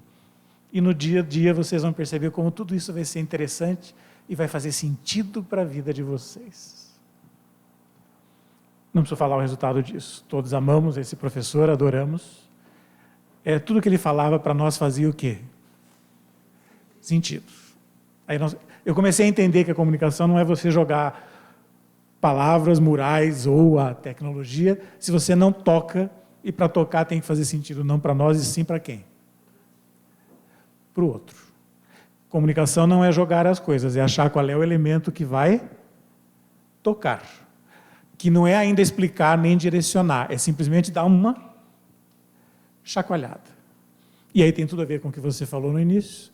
não é essa mensagem exata, lógica e racional que toca. É o lado exatamente o quê? Humano. As pessoas não se interessam porque elas não sabem como fazer de uma outra maneira. Elas sabem trazer a mensagem, elas sabem trazer o fato, elas sabem trazer o conteúdo, mas elas não sabem o quê? Tocar. Então, acho que o interesse vai despertar nas pessoas quando elas descobrirem outros formatos e outras maneiras de se expressar, porque as atuais esgotaram e não tocam, não fazem sentido, não transformam e não modificam. E quanto mais informação você tem, menos você consegue tocar. Porque você precisa pensar, sentir, saber onde que aquilo vai fazer o quê? Sentido e onde vai fazer diferença na pessoa. E nós trabalhamos com isso o dia inteiro. Pessoas que querem não passar mais o conteúdo, mas saber tocar, saber entrar no universo da outra pessoa, para aí sim estabelecer um vínculo e passar alguma coisa. Não adianta jogar isso aleatoriamente, que é o que acontece muito no dia a dia. Mas você, complementando, mas você consegue tocar em massa? Porque quando a gente fala eventualmente de um comunicado ou de alguma informação que você tem que fazer direcionada para um grande público, como tocar um grande público? Porque daí eu não estou falando de uma pessoa numa videoconferência no tete-a-tete, ou num telefone, ou num bate-papo. A gente está falando, eu quero atrair mais clientes para a minha loja, eu quero que todos os meus funcionários leiam o comunicado que eu estou fazendo. Como tocar grandes massas? Eu tenho que saber, e aí exige mais ainda de nós, em que aspecto que eu vou tocar de maneira coletiva, sabendo quais são as necessidades, as angústias, os desejos, e de novo a gente não cai na objetividade, a gente cai na subjetividade. A propaganda faz isso brilhantemente, descobrindo e gastando muito tempo e muito dinheiro para saber qual é a necessidade. Por que a gente não pode usar os mesmos mecanismos e as mesmas práticas, mas com uma outra intenção? A publicidade faz para querer vender, nos convencer e persuadir. O mesmo procedimento a gente pode fazer, só que nunca desenvolvemos e nunca aprendemos em situações mais coletivas, grupais e massa, mas não com intuito só comercial. Mas os princípios são os mesmos. Se você, por exemplo, começa um projeto dentro de uma empresa de comunicação, né? Não uma empresa de comunicação, mas você começa um projeto de comunicação dentro de uma empresa. Por que normalmente não dá certo? Por quê? Porque uma cúpulazinha se junta, pensa numa ideiazinha genial e passa essa ideia adiante, mas em nenhum momento se escuta de fato qual é a dor, necessidade desses colaboradores para que essa comunicação seja feita em cima dessas dores. A partir do momento que você entende a dor do colaborador, a dor da pessoa que está do outro lado, e você pensa a tua comunicação em função de resolver essa dor especificamente, aí você começa a criar conexão. Porque o que a gente tem a tendência de fazer é a gente encontra soluções e massifica essa solução pensando que eu estou... Tipo, o fato de você comunicar uma informação, você está resolvendo o problema. Só que você não falou da dor. E eu nem me... Quem era o mestre de fazer isso? Steve Jobs. Por quê? Porque ele identificava a dor daquela pessoa, né? Pô, o cara adoraria ter 1000 músicas no bolso. Aí eu vou e crio um aparelho, uma tecnologia que você carrega num negocinho desse tamanho. O cara era um mestre de fazer isso. Se você olhar as apresentações dele, a maneira como ele comunicava, ele primeiro criava o interesse, primeiro ele mostrava essa dor. O que as empresas precisam aprender, o que as pessoas precisam aprender, o que a publicidade precisa aprender, porque até hoje eu vejo pouquíssimas propagandas com foco na dor, é que é a dor que cria o sentido. Porque eu olho para aquilo, assim como quando você tem alguém com câncer na sua família e você assiste um filme sobre câncer e você morre de chorar, porque você está vivendo aquilo, a gente precisa achar as dores das pessoas para criar conexão com essa dor. E então a pessoa vai querer aquilo que você está propondo. Mas isso tem que ser verdadeiro e fazer sentido. Não adianta enfiar a goela abaixo. Só um comentário em relação ao meu professor, esse que eu estou citando. Ele desenvolveu toda a metodologia, todo o trabalho dele era em função de uma das dores que nem nós, alunos, sabíamos que tínhamos. Porque ele ouvia e entendia essa realidade. Ele é que nos trouxe isso, porque nós não tínhamos a menor ideia do que é isso.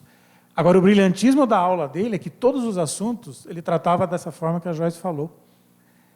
Em termos de história, ele trazia sempre o elemento que causou uma dor em determinado momento, que justificou determinada revolução, determinada ação.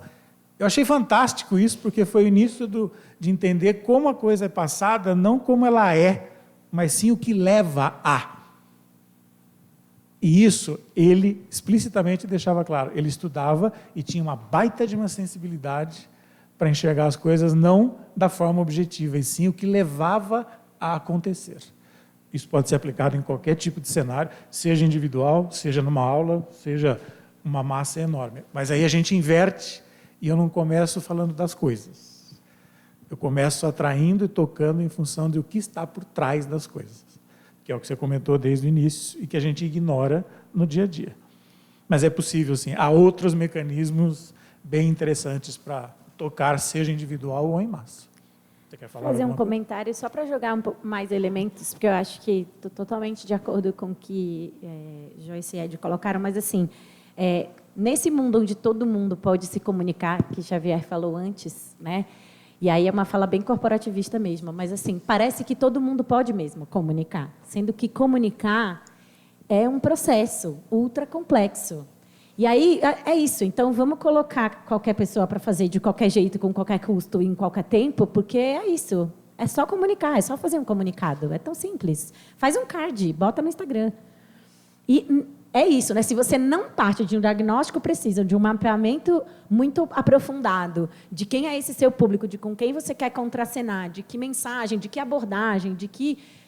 Né? Se você não tem esse diagnóstico, é muito raro, para não dizer impossível, uma comunicação funcionar desse jeito que a gente está pensando em comunicação aqui.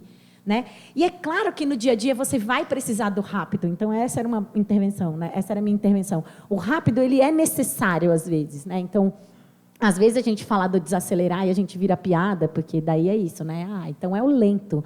Não é o lento, é você pensar quando esse rápido é necessário e faz sentido e quando ele não faz e a gente está fazendo só porque é o automático, só porque é o natural que a gente mesmo criou e reproduz, né? Então mesmo para fazer esse rápido, que às vezes é necessário, se você tem um bom diagnóstico, uma boa definição de estratégia de comunicação, uma boa avaliação dos seus públicos, no plural, você consegue fazer esse rápido com mais eficiência. Porque ele é necessário, às vezes. É necessário ser top-down, às vezes. Mas se você tem um reconhecimento, um ecossistema de comunicação onde se constrói ali caixas de ressonância, né, você pode fazer esse rápido. E vai funcionar melhor, talvez. Né? Então, era só esse elemento que eu queria acrescentar. Oi, boa noite. Meu nome é Fernanda, sou fonoaudióloga, estou na área da comunicação. Estou com angústia aqui, ansiedade, porque eu quero fazer comentários sobre todas as coisas que foram faladas. E aqui estou batendo o pezinho e, ai, meu Deus, ansiedade, não sei o que eu vou falar, mas eu vou fazer a pergunta do nosso grupo. Mas eu quero fazer algumas contribuições. Acho que vocês têm falado coisas sensacionais de construção mesmo, que agrega. Chorei, literal, já caiu lágrimas quando você falou do seu professor. Achei sensacional. Lembrei da Sociedade dos Poetas Mortos. E aí já fiquei, nossa, meu Deus. Queria dizer que a comunicação ela é possível, né? Ela é direito de todo mundo, né? Todas as pessoas têm direito a se comunicar e a comunicação ela é possível de ser treinada, né? Ela é possível de ser aprendida. Então, eu acho que é nosso dever também, como pessoas que, pelo visto, se interessam pela comunicação de maneira ampla, proporcionar isso para todas as pessoas. E aí eu acho que entra na questão do nosso grupo. Fazendo um adendo, o nosso grupo se comunicou aqui, foi de maneira rápida, mas a gente basicamente não pensou na pergunta. A gente se comunicou, se conheceu, se conectou, criou empatia um pelo outro, foi maravilhoso. A gente já vai criar um grupo do WhatsApp, né, pessoal, para mandar bom dia, essa coisa toda. Mas sem pressão, visualizou, não precisa responder. Mas eu acho que isso foi muito legal do nosso grupo. Então, a gente conseguiu se conectar e perceber que tem pessoas da área da saúde, pessoas da área da economia, do mercado, do jornalismo, enfim, e da TI. E aí, o meu último adendo antes da pergunta é quando vocês falam bastante sobre a comunicação humanizada, né? Um dos meus trabalhos hoje como fonoaudióloga é na saúde pública. E na saúde pública a gente fala muito sobre humanização. A gente na faculdade estuda muito isso. Eu não sei se todas, mas a minha universidade foca bastante sobre isso. E na saúde pública é uma tentativa grande de se tornar humanizado. Existe uma crítica grande à saúde pública, mas o profissional da saúde pública, mesmo com a dificuldade de verba e educação continuada, ele tem o dever da humanização. E entra mesmo na questão da empatia, que foi muito citada, e do ouvir, né? Então, a escuta qualificada, né? A escuta diferenciada, isso que cria conexão. E aí o nosso grupo ele veio com uma proposta diferente, de pergunta, de repente um desafio para vocês. Uma das nossas colegas, a Rô, ela tem um projeto, ela quer pensar em um projeto e ela quer a nossa ajuda. A gente vai escrever, tá, com objetivo geral, específico, né? Já pedir patrocínio, aí não sei. Mas a gente quer a ideia de vocês e de vocês que estão aí. Quando a gente pensa em comunicação, a gente está falando para um todo. A gente está numa realidade aqui que é São Paulo, uma coisa linda, plena, sentada num lugar muito gostoso. Mas a gente conhece que a realidade do nosso país não é essa, né? Se a gente vai para os extremos, as coisas são bem diferentes. Eu já tive a oportunidade de estar nas comunidades ribeirinhas e a gente pensou na possibilidade da comunicação dessa população, em especial dos adultos. A comunicação ela é falada, mas ela também é escrita. E a gente percebe que nas comunidades ribeirinhas existem muitas pessoas adultas que não são alfabetizadas. Vocês falaram bastante sobre as redes sociais e a importância delas, da gente olhar elas como parceira, andando de mão dadas e não atrás.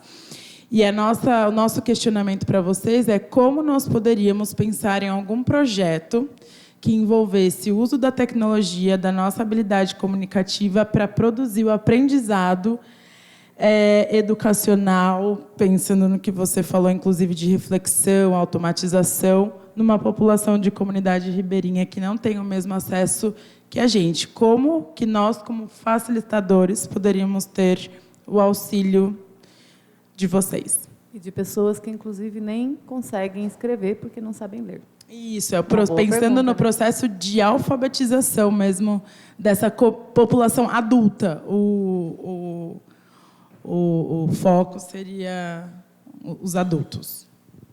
Obrigada. Então, eu comecei a pesquisar para pensar na educação para o futuro. Como usar a tecnologia para pensar a educação formal e não formal. É um projeto... Está transmitido isso? Ok. Então, eu tenho um projeto para uma instituição brasileira, que eu vou apresentar daqui a pouco. Nossa ideia é usar essa instituição para ter um alcance maior sobre a educação não formal e a educação formal, usando as especificidades da tecnologia, o alcance, esses usos, para promover uma cidadania digital que seja mais inclusiva geracionalmente, que seja mais inclusiva de populações com realidade social diferente, porque eu acredito muito na capacidade da tecnologia de combater uma coisa que me assustou, que é o Brasil tem 75% de analfabetos funcionais, que são pessoas que não conseguem ler e entender um livro. Não estou falando de analfabetos que não sabem ler. Estou falando de pessoas que não sabem entender exatamente o sentido por trás. Então, quando você fala de comunicação como sentido, se a pessoa não entender, nem cabe bem. Então, você tem que dançar, você tem que se relacionar de uma outra maneira. E isso é um dos desafios, para mim, assustador do país, do Brasil. E eu sou um cara muito otimista. Eu tenho total confiança que a tecnologia é uma das respostas, se for bem usado e tudo isso, para conseguir ter o alcance necessário para não repensar from the ground up da educação brasileira, que não vai acontecer. Se ter uma lógica racional, de coração duro, com o sistema educativo do Brasil não vai acontecer de prazo curto nem meio.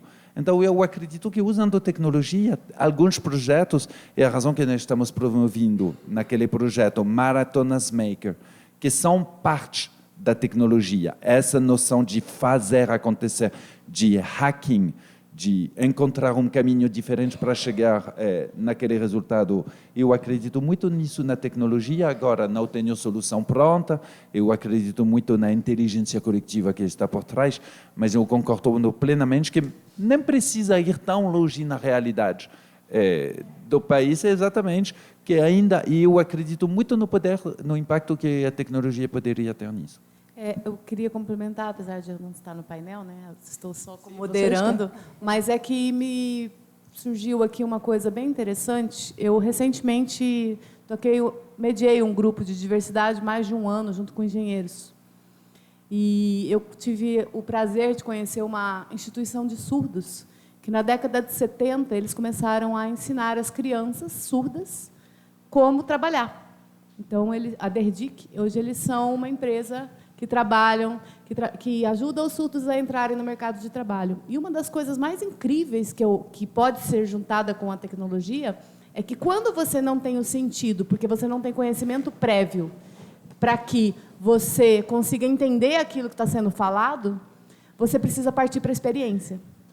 Então, lá na DERDIC, eles ensinam os surdos a partir, começando, isso desde a década de 70, e que é maravilhoso, eles ensinam o surdo fazendo, porque ele não tinha nem condição de pensar sobre a coisa. Então, não adianta você levar conceito para uma pessoa que não consegue ter referência na própria cabeça. Então, eles primeiro, por exemplo, iam ensinar a pessoa a trabalhar no estoque. Então, ia lá e mostrava como era o estoque e tal, não sei o quê. E aí a pessoa tirava a caixa, botava a caixa. Depois que ela experimentava, ela tinha condição de analisar o que ela tinha feito. Então, todo o processo de aprendizagem do surdo nessa escola é feito primeiro pela experiência e depois pelo conceito e pelas questões que estão relacionadas a isso. Então, eu acho que, se a gente consegue associar a tecnologia com a experiência, a gente tem uma coisa riquíssima para ajudar pessoas que não têm condição de criar conceitos na própria cabeça. É muito ligado à conscientização da metodologia do Paulo Freire, que muito prossegue nisso. É a razão que a realidade virtual consegue... Enfim, dá para alavancar um pouco essas tecnologias? Muito difícil dar uma opinião assim sem conhecer o que é exatamente o projeto e o lugar onde você quer atuar, enfim. Mas eu ia justamente trazer Freire, que é uma das minhas grandes bibliografias e inspirações. Acho que Paulo Freire é um cara que, no Brasil, é reconhecido como um autor da educação, mas ele é um dos autores da comunicação mais citados no mundo inteiro e mais pesquisado no mundo inteiro, né? Porque ele tem justamente essa ideia de que a comunicação acontece na dialogia, no diálogo, na relação, no reconhecimento do outro, né? Enfim. E eu diria, vá até lá entender a necessidade dessas pessoas. Acho que é o primeiro passo. Inclusive, entender se existe necessidade por tecnologia. Porque pode existir outra necessidade mais preemente ou anterior, né, para depois a tecnologia chegar. Inclusive de acesso, né, que a gente desconhece. Eu estava, na semana passada, em Belém, no maior congresso de comunicação que tem no Brasil, e eu voltei muito sensibilizada pela realidade daquela cidade, porque a gente é muito sudeste-centrista, né? Eu sou nordestina. Eu ainda consigo, aqui em São Paulo, falar assim, nossa, pera, isso é muito paulistano. Mas, normalmente, os paulistanos não têm esse olhar para São Paulo. Assim, é uma coisa de segunda pele, do natural, do seu environment mesmo, do seu mundo, do seu entorno, né? Então, você não estranha. Né? E quando a gente sai, a gente estranha. Então, eu diria, vá, né? Converse, conheça, pergunte, perceba. Se realmente a tecnologia for uma necessidade e tiver esse potencial de ajudar aquela comunidade específica a potencializar um processo de alfabetização, aí eu diria, em segundo lugar, conheça projetos que já fazem isso, porque existem, né? O Instituto Socioambiental, o ISA, que é uma ONG grande aqui de São Paulo, tem um projeto interessantíssimo de construção de memória oral com comunidades do Vale do Ribeira, por exemplo. E é interessantíssimo. Eles usam tecnologia, site, como chama, podcast, não sei o que, e eles estão... E, claro, que algumas pessoas só têm cultura oral, e a tecnologia entrou ali por um caminho que era possível, certo? E para potencializar esses processos. E, no paralelo, eu diria, converse com os agentes locais responsáveis pelos processos de educação, para não chegando, né? Entenda as necessidades colocadas ali, as dores, o sentido que aquilo pode ter para aquele lugar. Só como vocês citaram, né? Quando eu falei do professor, vocês falaram da Sociedade dos Poetas Mortos, né? O professor e os alunos criaram a própria sociedade deles, para quem assistiu o filme. E dentro das linguagens, dos universos deles, eles criaram aquela atividade paralela. Eu acredito demais nisso como um recurso de você fazer a pessoa galgar, sem entrar diretamente em questões A, B ou C, mas tenta fazer uma sociedade não fechada, mas uma sociedade aberta dos poetas mortos. E no filme surgiram muitas coisas lindas. E nem o professor consegue controlar isso. Eu acho que isso é uma das formas de comunicação diferente. É você simplesmente agregar as pessoas e deixarem que elas façam e achem sentido em algum tipo de comunicação que pertence a eles e talvez a mais ninguém. Como fez no filme, né? Que é uma coisa que sempre tocou demais no filme. Não se repete, lá vai ser único, mas deixa brotar deles a necessidade de por que falar, comunicar ou avançar. E faz só a mediação, que nem o Mr. Como é o nome? Mr. Keating, que era o professor no filme. Eu acho que isso ajuda demais. Mas é solto, é livre, né? Surge, vai sendo moldado por eles e só faz a mediação disso e deixa rolar. E faz os ajustes. Acho que é a melhor forma. Vamos para a nossa última pergunta.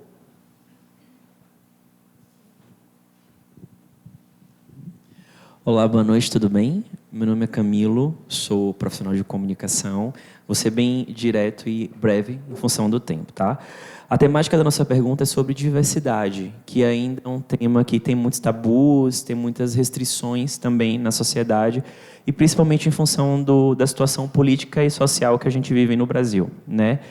Como vocês acreditam que a gente pode realizar uma comunicação mais afetiva, que fale sobre diversidade, né? Mas em meio a uma sociedade que muitas vezes utiliza uma comunicação que é muito agressiva? Como é que isso pode acontecer? E quando a gente fala de diversidade, eu não falo só do público LGBT, mas eu falo de todo e qualquer público que enfrenta esses desafios, essa problemática.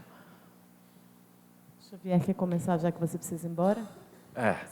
Então, não tem receita, obviamente. Quando se fala de... Eu tenho um ponto de vista um pouco diferente, por causa de ser francês também, e o contexto socioeconômico atual do Brasil me assusta um pouco, para falar honestamente, porque é absurdamente agressivo. Eu concordo plenamente. Dá para sentir que a falta de diálogo, que todo mundo grita, um tem razão, o outro... Enfim, é um pouco complicado entender isso. E quando você traz diversidade, você enfrenta crianças, o que as pessoas creem, seja na sua fé, seja na sua realidade, o que for melhor. E tem que entender as dores do público com quem você está tentando falar. Voltando à metodologia, se você está tentando favorecer diversidade no âmbito profissional, eu gosto muito desse exemplo, que é aquela pequenininha escultura que elas colocaram em frente do touro lá para Wall Street, falando, olha, diversidade de mulheres nas empresas traz mais lucro. Isso foi uma fala muito aberta, comunicação para quem é financeiro, que só olha para a planilha, que eu acredito muda bastante a perspectiva das pessoas sobre diversidade. Então, não tem uma receita para falar de diversidade. Você tem que entender, para falar de diversidade, qual é o objetivo da sua fala, com quem você quer mexer. Você quer mexer com mais o público católico, das igrejas que tem uma proposta de a mulher precisa ficar em casa, não sei. Você tem que entender tudo isso porque tem uma diversidade nos assuntos da diversidade. Então, não tem um caminho de comunicação da diversidade. Você que tem que entender aonde você quer chegar. Isso é mais a estratégia de comunicação, algumas dicas para entender como que eu vou tentar mexer com as cabeças, com a atenção dessas pessoas, seja o grande público, seja o público financeiro, seja as instituições, e lá você vai depois estabelecer uma estratégia de comunicação para fazer sentido para essas pessoas. Então, eu acredito que é só um caso de aplico de o que nós acabamos de falar quase a noite toda sobre essas necessidades de comunicação e, voltando à tecnologia, tecnologia traz escala. Isso é interessante. Não basta convencer só uma pessoa, vai tentar trazer respostas escaláveis para os desafios, por exemplo, do analfabetismo, da diversidade, que, para mim, é muito interessante, precisa ser que nós precisamos aproveitar ou alavancar. Mesmo porque quanto mais gente a gente tem no mundo, mais a gente precisa alcançar, né? Então faz todo sentido. A tecnologia ela vai nos ajudar a dar escala para as coisas, mas a falar com cada público ainda tem que se fazer sentido, né? Ainda tem que se pensar em todas as questões que a gente falou. Fala, Mei. Não, acho essa pergunta incrível, assim, obrigada, porque, de novo, né, pensando desse ponto de vista assim, do tempo histórico, essas coisas são tão novas e todas as vezes que alguém me provoca nesse sentido, eu acho maravilhoso. Eu sou uma pessoa, por exemplo, que em todos os lugares formais, assim, onde eu estou, eu batalho muito linguagem de gênero. Eu acho que a gente precisa trabalhar a linguagem como uma expressão, como um campo. Não vou falar campo de batalha. Fala aí na comunicação não violenta, a gente chama isso de quê? Como um campo de diálogo, como um lugar de possibilidades, entendeu? Então eu acho um lugar que experimental. Experimental. Então assim, eu acho que a gente tem que pensar nisso. Então eu te agradeço a sua pergunta pela oportunidade da gente pensar nisso junto. A minha resposta ou reação mais imediata é assim, fazendo, experimentando. Né? Assim, se não tiver uma ou outra pessoa que faz esse papel de dizer assim, espera, por que você está usando essa palavra e não a outra para falar disso? Né? E se essas pessoas não tensionarem né, ou fazer comunicação, isso não vai avançar. Então, eu diria fazendo e experimentando. Né? Criando esses campos de onde isso vai emanar, porque não vai partir de um consenso humanitário global de que todos nós e todas nós temos que falar desse jeito, certo? Ou se expressar desse jeito. Então, de novo, trazendo esse lugar meu do movimento slow, né? A mudança vai vir do pequeno, do devagar e do local.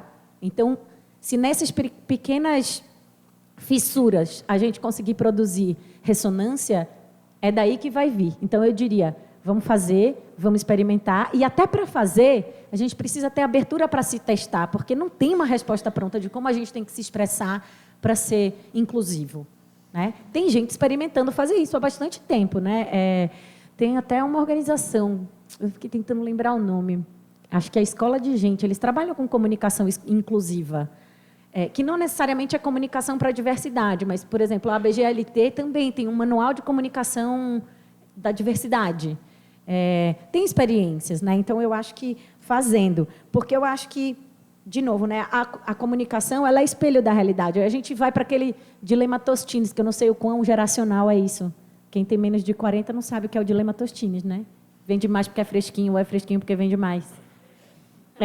Que é isso, assim, a comunicação é assim porque a sociedade é assim, ou a sociedade é assim porque a gente comunica desse jeito, ou a gente comunica desse jeito e aí a gente reforça as estruturas sociais. O que vem primeiro? Né? As mudanças culturais, elas requerem paciência, persistência e experiência, né? Assim, fazer. Então, eu diria, vamos começar a fazer. Quer complementar, Ed? Rapidinho.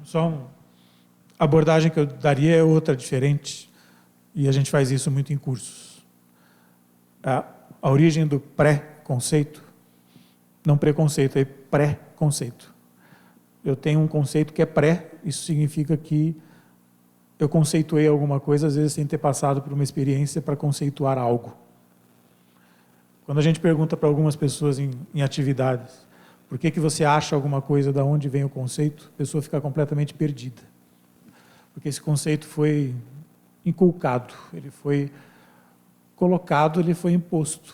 E a pessoa não tem nem o direito de refletir sobre isso. Esse eu acho um fator que eu acho muito legal de fazer em todos os trabalhos. Todo mundo conceitua e fala de tudo. Quando você pergunta qual é a origem do conceito, elas se perdem. Então, aí eu comecei a ficar, não com raiva, mas às vezes com uma certa compaixão, porque às vezes a pessoa foi forçada a criar um conceito que não é dela. Quando a gente fala de diversidade, é muito difícil a pessoa, desde cedo, ser educada para gostar da diferença. Ela é educada para se adaptar ao meio cultural em que ela está e não tirar prazer da diferença. A diferença é riquíssima. Quanto menos a pessoa tem esse prazer pela diferença, mais limitada ela se torna. Acho que mudar essa ideia de fazer da diferença o prazer para enriquecer a mim, ao outro e ao ambiente que eu estou. Mas se não tivesse processo antes de a pessoa saber de onde vem, o porquê que ela tem esse preconceito tão forte, eu acho que não adianta nada chegar a impor alguma coisa. Eu faço muito isso na prática, para ir lá no fundo, e a pessoa ter a possibilidade de falar perdão, tal da vulnerabilidade. Eu achava alguma coisa, mas eu não tinha certeza, muito menos de onde vinha isso. E aí a gente briga com o ego, briga com a história, briga com a cultura, briga com tudo que é contra a diferença. Gente, muito obrigada a todos vocês. Queria agradecer por terem participado de mais esse encontro. Muito obrigada a vocês por terem trazido essa conversa tão rica. Eu acho que todos nós aqui estamos saindo com algumas provocações dentro de nós, né, para pensar sobre tudo isso que a gente falou. Esse material vai estar disponível dentro de um mês, mais ou menos, né? Tanto em podcast quanto em vídeo, na internet. E agradeço aos nossos participantes. Muito obrigada a todos. Então é isso.